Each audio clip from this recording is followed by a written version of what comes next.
সুলাইমান নবী ফিফিলিকার রানীর সঙ্গে কথা বলেছিলেন। আমরা তো ফিফিলিকার আওয়াজই শুনি না, বুঝবো দূরের কথা। আর অন্যান্য প্রাণীর আওয়াজ যদি আমরা শুনিও, কি কয় বুঝিও না, আর তার ভাষায় কথা বলতেও পারি না। কিন্তু আল্লাহ নবী সুলাইমান আলাইহিস সালাতু ওয়াস সালাম তিনি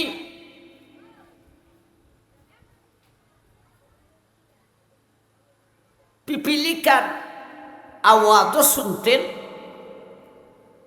তার ভাষাও বুঝতেন। এই ছোট্ট প্রাণী পিঁপড়ার ভাষায় সুলাইমান নবী পিঁপড়ার সঙ্গে কথাও বলতে পারতেন। এই ঘটনা আল্লাহ এই সূরাতে আলোচনা করেছেন, বিদায় সূরার নাম দিয়েছেন সূরা নমল, পিপিলিকার সূরা। আল্লাহ কি এই সূরাতে এমনিতেই সুলাইমান নবীর ঘটনা আনছেন, না কোনো সূত্র আছে? এই সূরার আলোচ্য বিষয়ে এই সূরাতে আল্লাহ তিনটি বিষয়ের উপর আলোচনা করেছেন। এই সূরাতে মোট আয়াত হলো 93 খানা। কয়খানা? 93। এই 93টি আয়াতের ভিতরে তিনটি বিষয়ের উপর আলোচনা করেছেন। তিনটি বিষয় কি? একটা হলো নবীদের যুগে বেঈমানেরা আল্লাহর কোরআনকে আল্লাহর কালাম হিসাবে বিশ্বাস করত না। নাউজুবিল্লাহ। আরেকটা হলো সেই যুগের বেঈমানেরা পরকালকে বিশ্বাস করত না। মারা যাওয়ার পরে আবার কবর থেকে উঠাইবেন, হাসরের মাঠে 50,000 বৎসরের রিমান্ডের মাঠে দাঁড় করাইবেন, পরে আল্লাহর আদালতের বিচার হবে। বিচারের পরে কেউ জান্নাতি আর কেউ জাহান্নামী, এটিরে কয় পরকাল। নবীজির যুগের বেঈমানেরা পরকালকেও বিশ্বাস করত না। কয়টা কথা গেল? কোরআনকে আল্লাহর কালাম হিসাবে বিশ্বাস করত না, পরকালকেও বিশ্বাস করত না। এই দুইটা বিষয়। 3 নম্বরটা একটু পরে বলতেছি। এই জন্যে আল্লাহ এই সূরার শুরু দিয়া 5 খানা আয়াতে কোরআন নিয়ে আলোচনা করেছেন, আর এই সূরার শেষের দিকে 66 নম্বর আয়াত থেকে একেবারে শেষ আয়াত 93 নম্বর আয়াত পর্যন্ত পরকালের আলোচনা। বেঈমানরা কোরআনকে আল্লাহর কালাম হিসাবে বিশ্বাস করত না, সেই জন্যে সূরার শুরু দিয়া কিছু আয়াত কোরআন নিয়া। বেঈমানরা পরকালকে বিশ্বাস করত না, সেই জন্যে সূরার শেষে দিয়া পরকাল নিয়া কিছু আয়াত। মধ্যখান রইল, ঠিক না ঠিক? একেবারে 6 নম্বর আয়াত থেকে 65 নম্বর আয়াত পর্যন্ত, 6 নম্বর আয়াত থেকে 65 নম্বর আয়াত পর্যন্ত 3 নম্বর আরেকখান বিষয়। সেইটা হল আল্লাহর হাবিব, আল্লাহ রসুল, আল্লাহর নবী মনে ভাই টেনশন ছিল, ফেরেশানি ছিল। কিসের টেনশন, কিসের ফেরেশানি? পূর্ণ ইসলাম বাস্তবায়ন করতে হলে জনবল, ধনের বল, অস্ত্রের বল লাগে। আমার জনবলও নাই, ধনের বলও নাই, অস্ত্রের বলও নাই, তাইলে পূর্ণ ইসলাম কিভাবে বাস্তবায়ন করিব? এই ছিল নবীজির পেরেশানি। আমরা মুসলমানের দেশ বাংলাদেশ, এই দেশে পূর্ণ ইসলাম আসেনি? আরো জুড়ে উত্তর দিয়ে। পূর্ণ ইসলাম, ইসলামী আইন তো নাই, বরংস ইসলামের, কোরআনের বিরুদ্ধাচরণ অনেক আইন বিধান এই দেশে চলে। যেমন এই দেশে অনেক পতিতালয় রয়েছে, সরকার লাইসেন্স দিয়ে রাখছে। আর তো জুড়ে নাউজুবিল্লাহ, নাউজুবিল্লাহি মিন যালিক। এত বড় শক্ত গুনাহ। অবিবাহিত হইলে 100 বেতের আঘাত করো এবং দেশান্তর করো,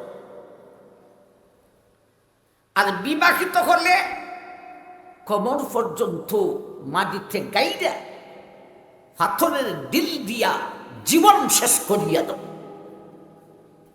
এত বড় শক্ত গুনাহ, শক্ত অপরাধ মুসলমানের দেশে।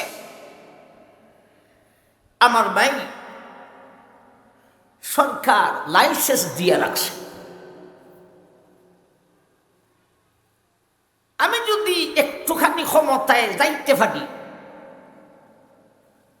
1 নম্বর কথাই থাকবে সংসদে দাঁড়াইয়া এই মুহূর্তে পতিতালয়ের লাইসেন্স বাতিল করতে হবে। আবার ভাই যান, একটা হইলাম, এই তো এই জাতীয় ইসলাম বিরোধী, কোরআন বিরোধী নিয়ম নীতি অনেক বাংলাদেশে চলে। ভাই, আমরা এগুলি কেন চলে? এই দেশে পূর্ণ ইসলাম নাই। পূর্ণ ইসলাম না হলে ইসলামী আইন বাস্তবায়ন করা সম্ভব নয়। পূর্ণ ইসলাম বাস্তবায়ন করতে হলে জনবল লাগে, ধনের বল লাগে, অস্ত্রের বল লাগে। নবীজির সেই পেরেশানি, আইনে নবীজির সঙ্গে মানুষও নাই, অর্থেরও ঠেলা নাই, অস্ত্রেরও শক্তি নেই। নবীজির পেরেশানি, নাই জনবল, নাই ধনের বল, নাই অস্ত্রের বল। কি দিয়া পূর্ণ ইসলাম বাস্তবায়ন করব? আমার ভাই, এই হলো এই সূরার 3 নম্বর বিষয়, নবীজির পেরেশানি দূর করো। আল্লাহ নবীজির পেরেশানি দূর করার জন্য 6 নম্বর আয়াত থেকে 65 নম্বর আয়াত পর্যন্ত নাযিল করেছে।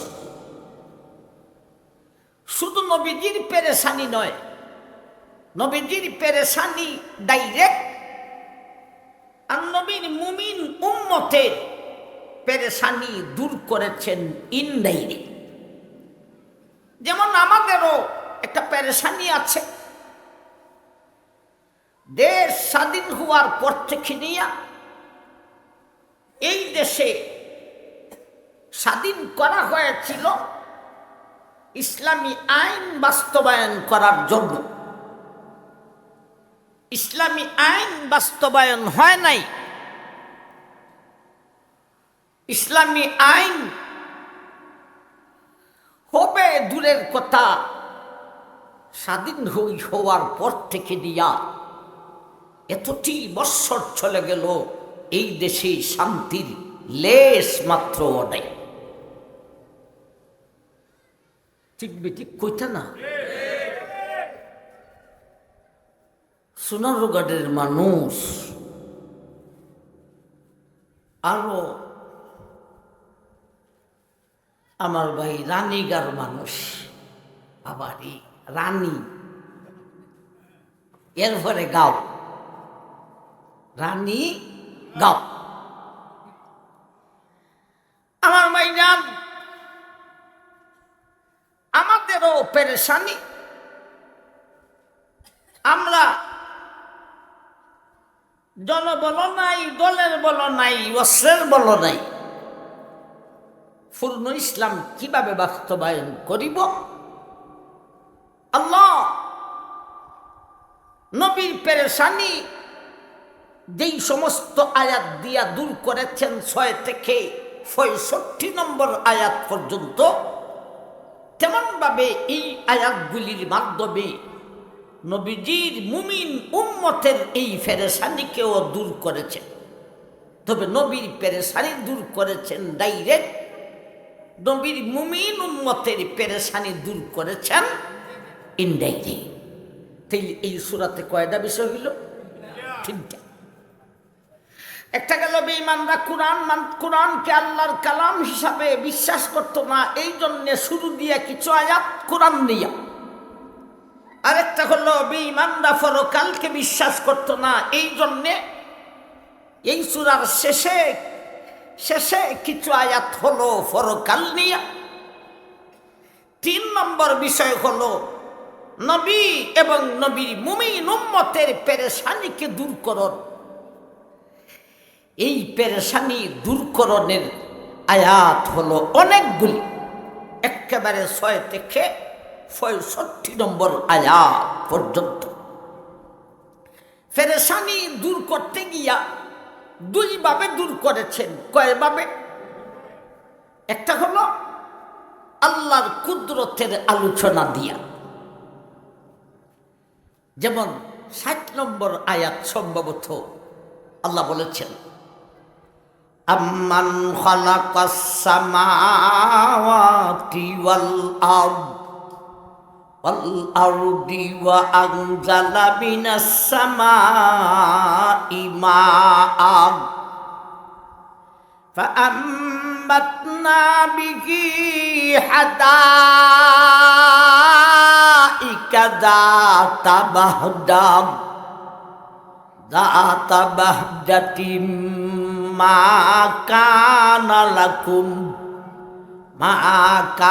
লাকুম আন তুমবিতু শাজারাহা আইলাহুম মাআল্লাহ বাল হুম কওমুন ইয়াদিলুন। এইরকম 60 থেকে 65 নম্বর আয়াত পর্যন্ত আল্লাহর কুদরতের কথা আলোচনা করে নবীজির পেরেশানি দূর করেছেন। কুদরতের আলোচনা কইরা পেরেশানি কেমনে দূর করেছেন? আম্মান খালাকাস সামাওয়াতি ওয়াল আরদ, ও আমার হাবিব, এ আমার হাবিবের মুমিন উম্মত, আমি আল্লাহ বিশাল 7টি আকাশকে সৃষ্টি করেছি, বিশাল জমিন সৃষ্টি করেছি। আকাশের দৈর্ঘ্য প্রস্থ কত বড় কেউ জানে না। নবী বলেন, আমি নবী যদি আকাশের দৈর্ঘ্য প্রস্থের মাপ বুঝাই, জগতের কোনো বৈজ্ঞানিককে বুঝবেই না। এমন বিশাল আকাশ কি দ্বারা সৃষ্টি করেছেন? তাফসীরুল্লাহ লেখেন, কোনো আকাশ স্বর্ণ দিয়া, কোনো আকাশ রূপা দিয়া, কোনো আকাশ মণিমুক্তা দিয়া। ও আমার হাবিব, এ হাবিবের উম্মত, সাহায্যে 7 আকাশ সৃষ্টি করিতে পারি। আমি আল্লাহ আমার কুদরতের সাহায্যে মাটি দ্বারা জমিন সৃষ্টি করেছি, বৃষ্টির ব্যবস্থা করেছি, মাঠের মধ্যে ফসলের ব্যবস্থা করেছি।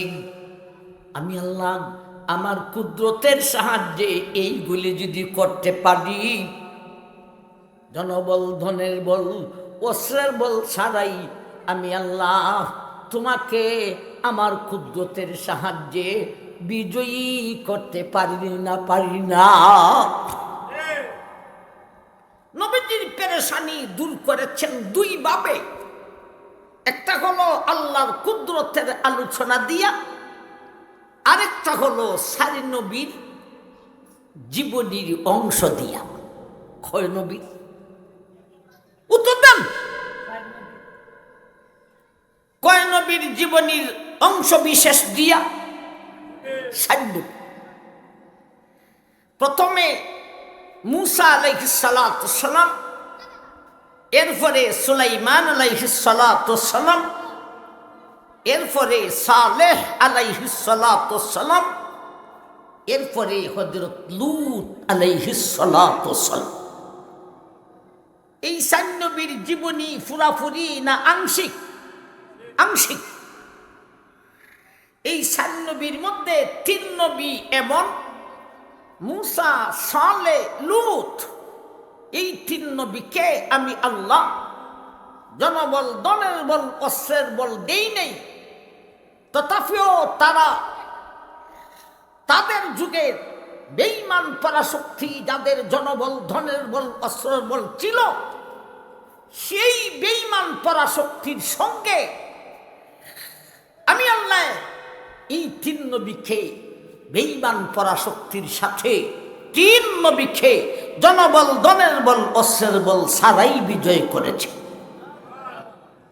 আর একজন নবী আছেন সুলাইমান, উনাকে জনবল, দলের বল, অস্ত্রের বল দেওয়ার মতো দিয়া বিজয় করেছে।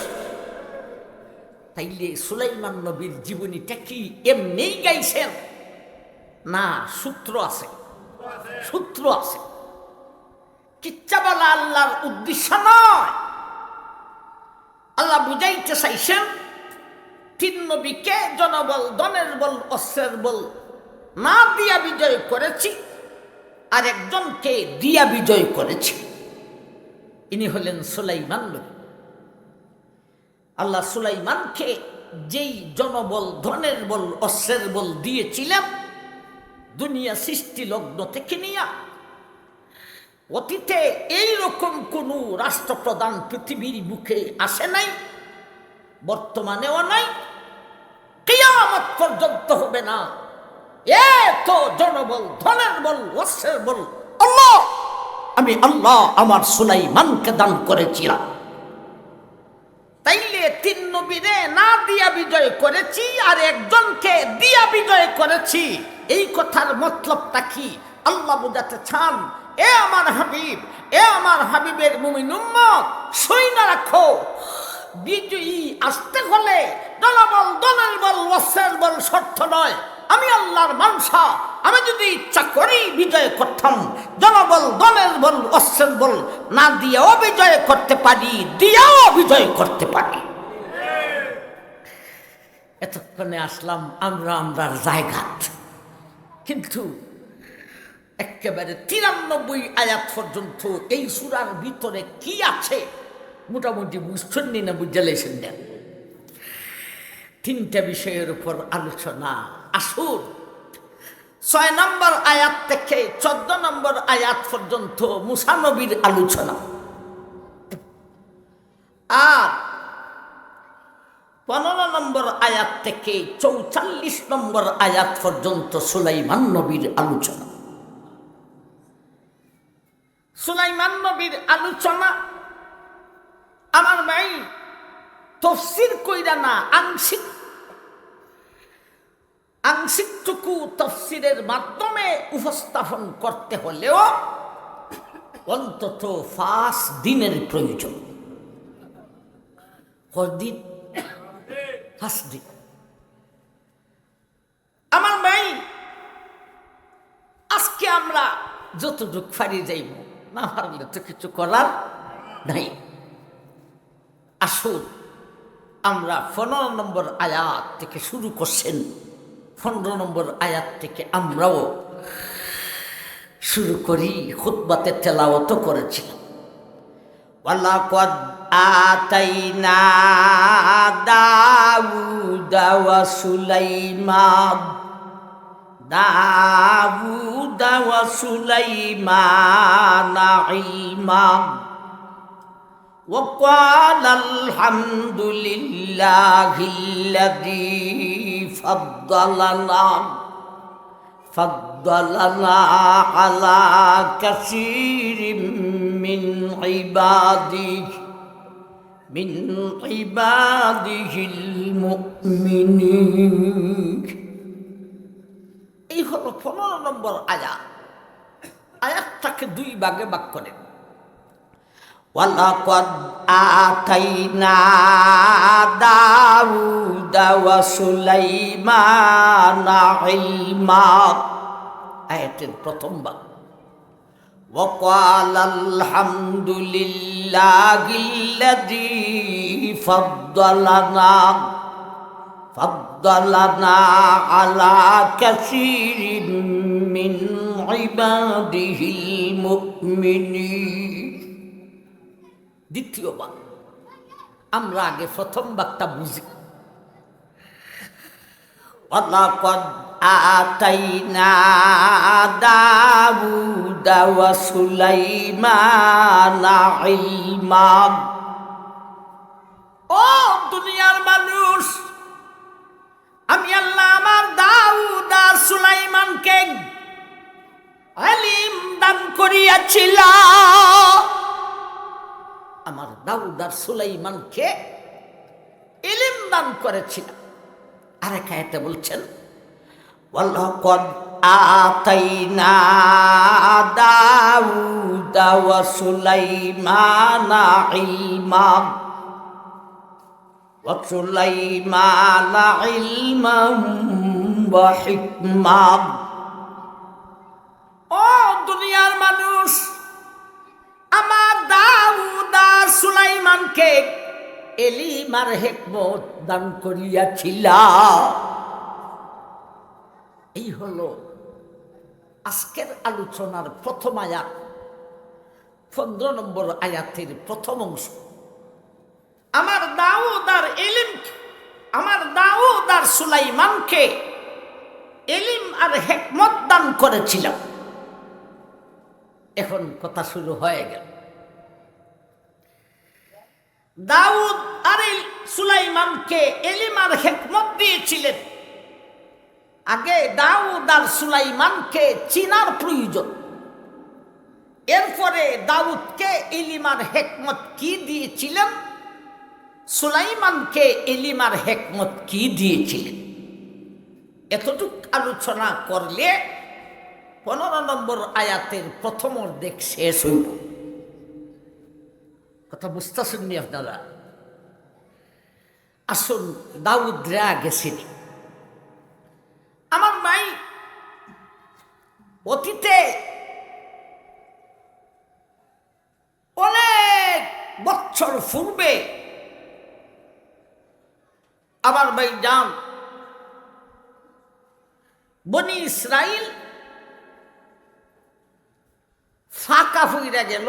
মুসা নবী দুনিয়া থেকে বিদায় হওয়ার পরে এদের মধ্যে আর কোন নবী আসেন নেই। লক্ষ্য কইরা শুনলে কিছু কথা বলব।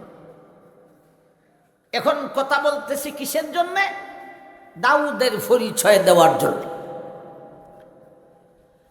অনেক ফাঁকার পরে বনি ইসরাইলকে আল্লাহ এক নবী দিলেন। তিনি হলেন হযরত শামুয়েল আলাইহিস সালাতু ওয়াস সালাম। বনি ইসরাইলে নবীর কাছে আইসা বলে, ও আল্লাহর নবী শামুয়েল আলাইহিস সালাতু ওয়াস সালাম, আমরা আমালিকা কর্তৃক নির্যাতিত হয়েছিলাম। এরা হলো বেঈমান, আর বনি ইসরাইল হলো ইমানদার। আমরা নবী ভাই নেই। এখন যখন আইন ইসার একজন আইন, এখন যখন আপনি আমরার নবী হইয়া আসেন, আমরা নবী ভাইছি, আমরার মনের আশা হইল আমালিকা কর্তৃক আমরা যে বেঈমানের মাধ্যমে নির্যাতিত হইলাম, আমরা চাই জেহাদ করে সেই নির্যাতনের বদলা লইতে চাই। নবী শামুয়েল বলেন, তা তো বড় ভালো কথা, তোমরা জেহাদ করবে বেঈমানের সাথে, আমি নবী হইয়া নিষেধ করব নাকি? ঠিক আছে, তোমরা জেহাদের প্রস্তুতি নাও। তখন সময়ে বেঈমান আমালিকার রাষ্ট্রপতি ছিল বেঈমান বাদশা জালুত, আর মুসলমানের ইমানদারের রাষ্ট্রপ্রধান ছিলেন ইমানদার বাদশা তালুত। নবী শামুয়েল বললেন, তোমাদের কমান্ডার হবে বাদশা তালুত। কে হবে কমান্ডার? বাদশা তালুত। এরা কয় না, উনারে আমরা কমান্ডার মানতে রাজি না। অথচ বাদশা তালুত আল্লাহওয়ালা মানুষ। নবী বললেন, তোমাদের কমান্ডার তালুত। এরা কয় না, উনাকে আমরা কমান্ডার মানতে রাজি না। তিনি বাদশাও আল্লাহওয়ালাও। তখন নবী শামুয়েল তালুতের গুণাগুণ গাইলেন। আল্লাহ কি গুণাগুণ? অনেক গুণাগুণ গাইলেন। একটা বললেন, আল্লাহ মুসা নবীরে যেই সিন্দুক দিয়েছিলেন, এটা আমালিকার বেঈমানরা ডাকাতি কইরা নিয়ে গেছিল বনি ইসরাইল থেকে, আর বাদশা তালুতে যে কোনোভাবে এই সিংহাসনকে বেঈমান থেকে উদ্ধার করেছেন। এমন একজন ব্যক্তিকে তোমাদের কমান্ডার করতে চাই, আর তোমরা মানো না। নবী বুঝাইলে এরা কয়, ঠিক আছে নবী শামুয়েল, আপনার কথা মানলাম, আমরা ওনাকেই কমান্ডার মানব। স্মরণ রাখবেন কথাগুলি কেন কইতেছি, দাউদের পরিচয় দেওয়ার জন্য। ওয়ালাকাদ আতাইনা দাউদা ওয়া সুলাইমানা ইলমা। আমার ভাইজান, দাউদকে আগে চিনতে হবে, এজন্য কথা বলতেছি। মুসলমান মুজাহিদ বাহিনী 2,10,000 কমান্ডার বাদশা তালুত, আর বেঈমানের পক্ষে বাহিনী হলো 6 লক্ষ। 6 লক্ষের মোকাবেলা করবেন 2,10,000। এমন তো অবস্থায় কমান্ডার তালুতকে নবী শামুয়েল কানে কানে বইলা দিলেন, তাই না? রাখো, 2,10,000 বাহিনী ফাটাইতেছি, 6 লক্ষ বাহিনীর সাথে যুদ্ধ। কোনো যুদ্ধই লাগবে না, 2,10,000 লাগবে না। খানে খানে বললেন কমান্ডারের, এই 2,10,000-এর মধ্যে মাত্র একটা ছেলের মাধ্যমে, একটা ছেলে 6 লক্ষ বাহিনীর অস্ত্রের জঞ্জরানির ভিতরে দুইটা বাচ্চা জালুতকে শেষ করে দিবে। এই ছেলেটা কে? আমি তোমার হাতে হে কমান্ডার একটা যুদ্ধের পোশাক দিয়ে দিলাম। এই পোশাকটা যেই ছেলেটার গায়ে ফিট হবে, সেই ছেলেটাই বাচ্চা জালুতকে ধ্বংস করে দিবে। আসসালামু আলাইকুম। আপনি আইসুন? ইংরেজিও জানে, কিন্তু সুরতে বোঝা যায়নি। এরপরে আর ইসব বলা বয়সে আর বয়ানে আপনারা কই থেকে লাগাল ভাইছ। আমরা সিলেট প্রোগ্রাম করি, ভাই প্রোগ্রাম ওই ভাই আমার ভাই যান, মজার মজার কথা। তো 2,10,000 বাহিনী দিয়া কমান্ডার তালুত রওনা দিলেন। রাস্তার মধ্যে নদী ভঙ্গ, রাস্তার মধ্যে নদী ভরছে। কমান্ডার তালুত আল্লাহর ওলি, আল্লাহর পক্ষ থেকে ইলহাম হইছে। তিনি বললেন, হে 2,10,000 বাহিনী, এই নদীর পানি তোমরা কেউ পান করতে পারবে না। এরা কই, এই যুদ্ধ তুই বলছিলাম তোমাকে কমান্ডার মানতে রাজি না। আমরা যাবো যুদ্ধতে, পানির পিপাসা। মানুষ দুর্বল হয়, খিদার কারণে এত দুর্বল হয় না। রমজান মাস হোক, খিদার কারণে কেউ দুর্বল হয়। পানির পিপাসা ধরলে, নদী পাইছি, আল্লাহর নদী, হালাল পানি, এই পানি খাইতে আমার কমান্ডারে নিষেধ করে। এজন্যই বলেছিলাম নবীরে, তোমার মতো বেটারে কমান্ডার মানতে রাজি না। আমার ভাই, 2,10,000 মধ্যে 600 জন ব্যক্তি রেখে সব ঠিক নদীর পানি খাইছে। নদীর পানি খাওয়ার সঙ্গে সঙ্গে পেট ফুইলা এইরকম ডাম হয়ে গেছে। নদীর তীরের মধ্যে গড়াগড়ি করতেছে। এত বুড়া পেট লইয়া দাঁড়াইব দূরের কথা, বসতেও পারে না। রইল মাত্র 600 বাহিনী নিয়া কমান্ডার তালুত সামনের দিকে বাড়লেন। গন্তব্যস্থানে গেলেন, বললেন, জাহাজের সব বন্দি করো। আমার ভাই যান, এরা সব বন্দি করছে। 6 লক্ষের সাথে মোকাবেলা করবে 600 জনে। এরপরে কমান্ডার তালুত বলেন, তোমাদের মধ্যে এমন কে আছো, একটা ছেলে, 600 বাহিনীর প্রয়োজন নেই, এমন কে আছো একটা ছেলে 6 লক্ষ বাহিনীর অস্ত্রের জঞ্জলানির ভিতরে ঢুকিয়া বাচ্চা জালুতকে ধ্বংস করে দিবে? এরা কয়, এই জন্য তুই বলছিলাম তোমার কমান্ডার মানতে রাজি না। প্রথমেই রানা হইলাম 2,10,000 লইয়া 6 লক্ষের সাথে যুদ্ধ করব, আর নদীর পানি হান কইরা সব নদীর তীরে গড়াগড়ি করে আমরা এলাম 600 জন 6 লক্ষের সঙ্গে যুদ্ধ করব। আর তুমি এখন খো 600 জনের প্রয়োজন নাই, 600 জন থেকে একজন সামনে বাড়ো, কে জালুতকে ধ্বংস করে দিবে? আমার ভাই, তালুত বাচ্চা, বিশাল রাজ্যের মালিক, সন্তান মাত্র একটা কন্যা। কমান্ডার তালুতে সেই ঘোষণাও করলেন, যেই ছেলে একা 6 লক্ষ বাহিনীর ভিতরে ঢুকা বাচ্চা জালুতকে ধ্বংস করে দিবে, ওর কাছে আমার কন্যাটাকেও বিবাহ দিব।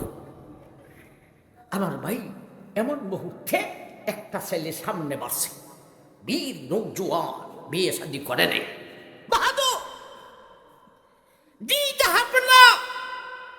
আমি 6 লক্ষ বাহিনীর অস্ত্রের জঞ্জলানির ভিতরে ঢুকিয়া বাচ্চা জালুতকে ধ্বংস করে দিব, একাই ইনশাআল্লাহ। কমান্ডার তালুত নবীর হাতের দেওয়া যুদ্ধের পোশাকটা তার গায়ে পরিধান করাইলেন। হায়, এত সুন্দর ফিট হইছে, একেবারে যেন টেইলারে মাফ নিয়া বানাইল নাকি। কমান্ডার তালুতের একিন হয়ে গেছে এই ছেলেটাই, এই ছেলেটার কথাই বলেছিলেন নবী সামুয়েল। আচ্ছা বাবা, তোমার পরিচয় কি? জাহাপনা কমান্ডার বাচ্চা তালুত, এখানে 600 জনের মধ্যে আমার বাবাও আছেন, আমার আপন ভাইরাও কয়েকজন আছে, আমি হলাম তাদের ছোট ভাই, আমার নাম দাউদ। আমার ভাই দাউদের পরিচয় পাইতেছেননি? আচ্ছা, কমান্ডার জিজ্ঞাসা করলেন, দাউদের পরিচয় দেওয়ার জন্য এই কথা বললাম।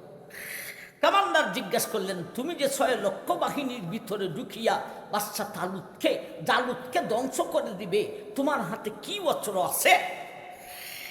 দাউদ কয়, আমার তার হাতে একটা থলি, একটা ব্যাগ, আমার এই থলির ভিতরে 3টা পাথরের টুকরা আছে।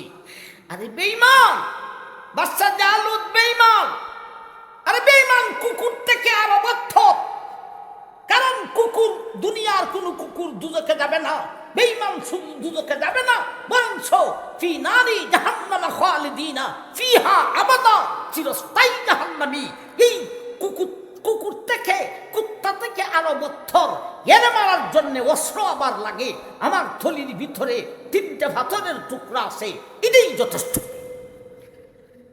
আমার ভাই যান ব্যাগ হাতে নিয়ে সামনে বাড়লো। 3টে গেট ফাড়ি দিয়া বাদশা জালুতের কাছে যাইতে হয়। প্রথম গেইটে যখন গেছে, এরা কয় কি চাও? কয় কি চাও বলতে, আমি তোমরা বাহিনীর ভিতরে ঢুইকা তোমাদের বাদশা জালুতকে ধ্বংস করে দিব। এরা হাসে, এটা আবার কোন ভাগল দিল? আচ্ছা তুমি যে ধ্বংস করবা, অস্ত্র কি? ওই দেখছো আমার থলির ভিতরে 3টি পাথরের টুকরা আছে, এটি হলো আমার অস্ত্র। একদল রেডি হয়েছে, শেষ করে ভালো। আরেক দলে কয় না, জাহাপনা বাচ্চাজিকে জিজ্ঞেস কইরা দেখি এদিকে বলে। বাচ্চাদের জিজ্ঞেস করলো জালুতকে, বাচ্চায় কয় এরা কয়জন? কয় একজনই। কয় তাইলে তাদের অস্ত্র কি? কয় তাদের হাতে তার হাতে কোনো অস্ত্র নাই, একটা থলি, ব্যাগের ভিতরে পাথরের 3টে টুকরা। বাদশা হাসতে হাসতে বলে, এক কাজ করো, ছিল না গেট তাকে ফাঁস দেও, যে আমার কাছে আসতে দাও, ওর সাথে কিছু কৌতুক করি, এরপরে শেষ করো। 3 গেট ফাঁস। একেবারে বাদশা জালুতের সামনে যেয়ে দাঁড়াইল। দাউদ, কি চাও? তোমারে খতম করতে চাই। আমার যে বাহিনী 6 লক্ষ অস্ত্র নিয়ে দাঁড়ানো, কয়টি সব বেঈমান। কুত্তাদের সঙ্গে যুদ্ধ করার জন্য অস্ত্র লাগে, আমার থলির ভিতরে 3টি পাথরের টুকরা আছে, এটাই যথেষ্ট। বাচ্চা কয় ঠিক আছে, তাহলে যুদ্ধ শুরু করো দেখি। আমার ভাই দাউদ থলির ভিতর থেকে একটা পাথরের টুকরো বের করে হাতে দিয়া চতুর্দিকে এমনি ঘুরাইয়া দেখাইছে। বাচ্চা মধ্যখানে চতুর্দিকে অস্ত্র নিয়া 6 লক্ষ বাহিনী পাথরটা যখন এমনি চতুর্দিকে ঘুরাইয়া দেখাইছে, 6 লক্ষ বাহিনী বয়েতে অস্ত্র সারিয়া চতুর্দিকে পলায়ন করেছে।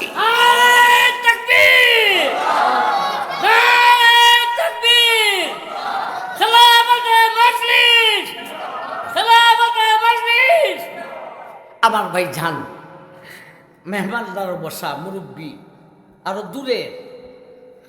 আমার ভাই যান সব যখন দূর হয়ে গেছে, এক পাথর দেখাইয়া 2 নম্বর পাথরটা মারলেন।